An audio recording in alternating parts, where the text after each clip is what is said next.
Welcome to the Foundry by Forge College. In our last session, we navigated testing ENS features and deployment pipelines.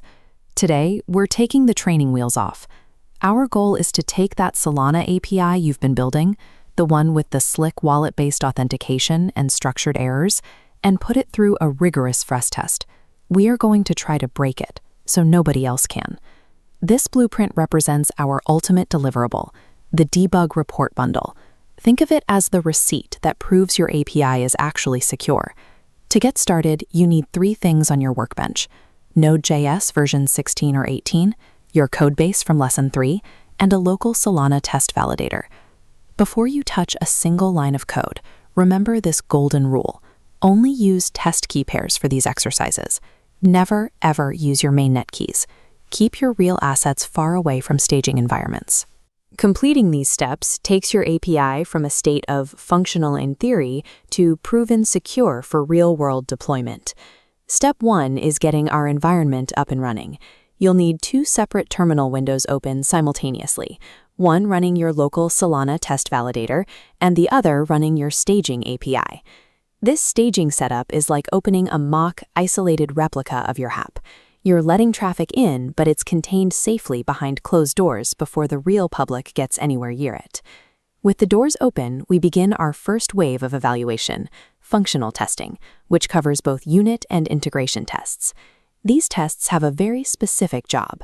They verify that your wallet-based authentication logic actually works, and that your structured error responses format correctly when things go wrong.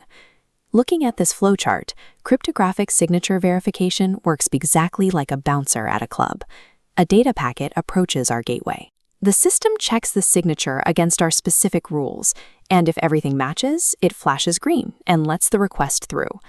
When your integration test suite runs successfully, that bouncer logic resolves perfectly, leaving you with a clean terminal readout of soft green checkmarks, indicating every signature rule passed. If you see red instead of green, take a breath. A failed test right now is just a valuable data point. It tells you exactly what needs fixing before deployment. Getting a clean pass here is great, but functional tests only prove your core logic works under perfect conditions. They do not prove your system can handle malicious operational stress.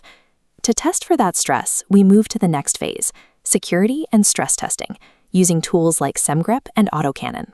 As we frequently emphasize across the learning programs and community discussions at Forge College, running automated static analysis is like hiring an incredibly fast digital security inspector to read every single line of your codebase. This inspector is hunting for specific vulnerabilities you might have missed, things like hard-coded API secrets or the use of outdated deprecated cryptography. Once the static analysis is clean, we run the load test. This is a brute force simulation where we hammer the API with massive concurrent traffic spikes to see how the infrastructure holds up. This pressure gauge shows exactly what we want to happen during a spike.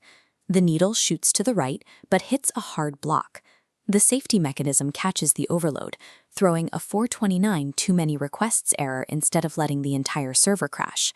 Stress testing forces the invisible operational thresholds of your API out into the open. It lets you see exactly where the system will break, so you can reinforce it before an attacker finds out. Now that we know where the weak points are, we enter the hardening phase. This is where we actively patch the vulnerabilities we just uncovered. The actual configuration changes are straightforward. We enforce strict CORS origins, so only trusted domains can talk to us.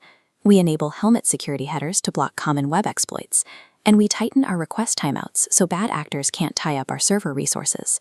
Watch how these individual patches form a unified defense in this fortress wall diagram. The glowing purple blocks represent our identified vulnerabilities. One by one, soft green blocks representing our cores, headers, and timeouts slide in, solidifying the structure. But reinforcing the wall isn't enough.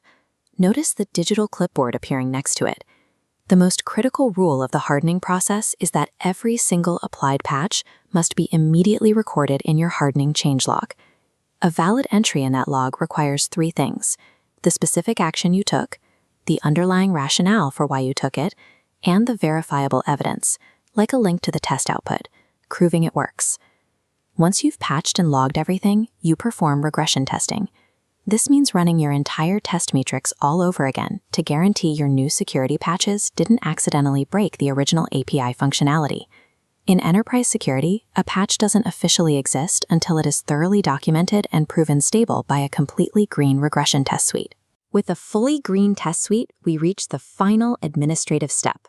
You will export your passing test outputs, your static analysis logs, and your load test results. You then combine those raw data logs with your completed hardening changelog and your security markdown file. Together, these artifacts become your final debug report. This glowing folder represents the culmination of your hard work. The debug report is a fully secure, ready-to-deploy artifact. It is tangible proof that your API can survive the wild. Keep one final detail in mind. If there are any lingering accepted risks inside that report, like a low-severity bug in a third-party dependency you can't fix yet, you must clearly document a compensating control for it. With your report finalized, you are fully prepared for the next and final stage of this track: capstone finalization and deployment readiness. You have successfully transformed a theoretical threat model into hard, verifiable evidence. To learn more about this subject, dive into smart contract tutorials, or explore other Web3-related topics, visit forge.college. Keep testing, and we'll see you in the final deployment phase.